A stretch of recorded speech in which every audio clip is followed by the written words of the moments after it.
Okay. Hi YouTube, it's Katie. Kaylin's here with me along with Pixie. There's Pixie. And we finally found somebody who could help us get into the campsite. We're at Flying Eagle Preserve in Venice, Florida. So there's the car. We're still getting everything set up, but we're showing you what we have. There's how we came in. Okay, now back to me. Hello. Yeah, for the first 2 nights we were here, Tuesday night and last night, we were at the gate because we could not figure out how to get in here at all.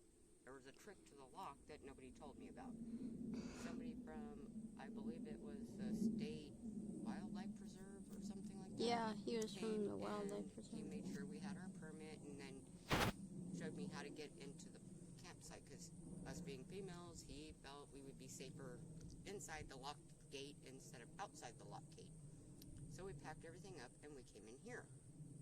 This is our tent, which we haven't put up yet.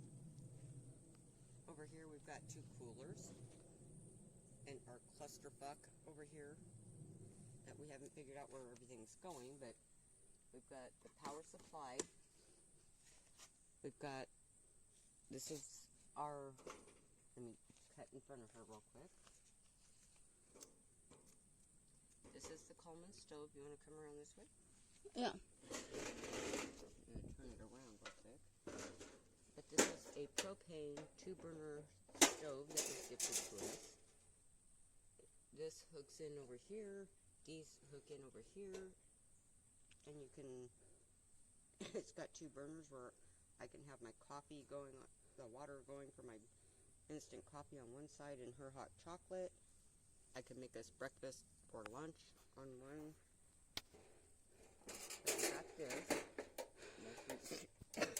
Made out of metal, so it's nice and sturdy. This table we're going to put on this side of the picnic table that came with the campsite. Hello. Get a hold of Pixie's over there eating something. I think she got a hold of your jerky. Probably.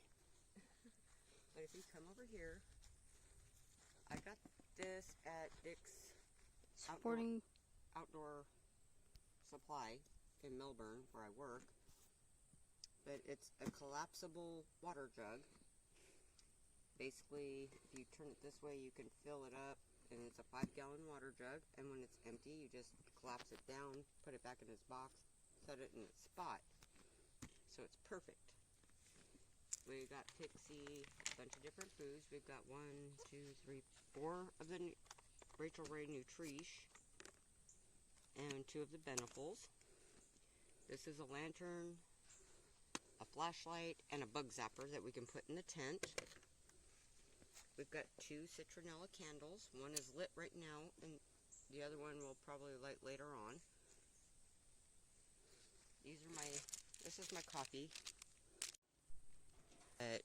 Yeah, this is where we're going to be putting the tent. I'm going to walk a little closer. That looks like a perfect spot to put the tent. Nice, it's flat and everything else. We got some nice little wooded area, little canopy of trees. And if I walk a little more this way, you got this little area right here. You got some coverage from the trees if you have to go potty and you can't make it to the outhouse, which I'll show you the trek to the outhouse here in a minute. Ow! This thing's trying to eat me. But yeah, you can go through here. You can hide here if you want to go to the bathroom. Okay, now we're going to walk to the car. This is the back of my car. Yes, it's a disaster. We're still getting used to this whole car camping kind of thing, and we're trying to figure out where to put everything. You're wondering why I have 2 batteries. This one, when I get paid tomorrow, I'm ordering a solar panel to put on the top of the car, and this is a deep cycle battery that I'm going to use to power that, so we can power some of our devices. This is another one. I have a spare just in case my battery dies. I can use this one. here in the back is everything else we've got to clear out, clean clothes and things like that we got to put up. So that would be the quote-unquote clusterfuck in my car. And this is what I mean by the trek. This is how we have to go to the outhouse to use the bathroom, if we can hold it that long. So I'm walking, and I'm walking, and I'm walking. We put ourselves in a far back one that has a lot of shade in it. But this is another area of the campground.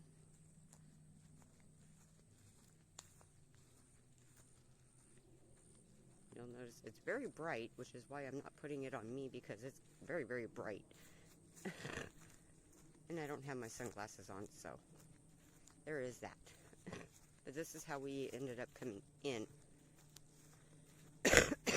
Sorry about the coughing. I had bilateral pneumonia, and I'm still kind of getting the rest of that yuck. Nice little anthill right here, and yes, we have all that bug stuff because we've been mauled by bugs.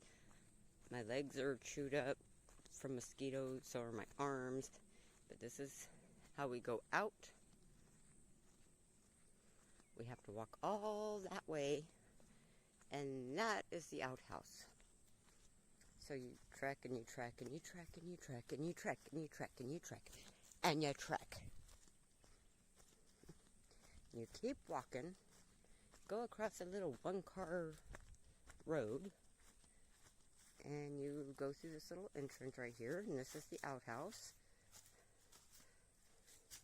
You open the door, and it's actually a pretty nice little outhouse. It's actually very clean. You close the door.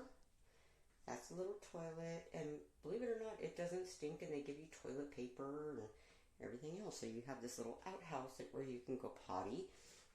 It has this little thing right here, turns to that way and it locks it. Turns that way and unlocks it. You just push it open and you walk out. So that is our campground, and we're at Flying Eagle Preserve in Inverness, Florida. It was free. You just go on to the, I believe it's South Florida or something, water management. Create an account, go to make a reservation, and it's actually free to camp here up to 7 days. And in a year you can camp here for a total of 30 days, up to 30 days per year. And there's other ones that you can go to, and since we're homeless, it works out perfectly because we can bounce from free campsite to free campsite. So, okay, YouTube, I'm signing out.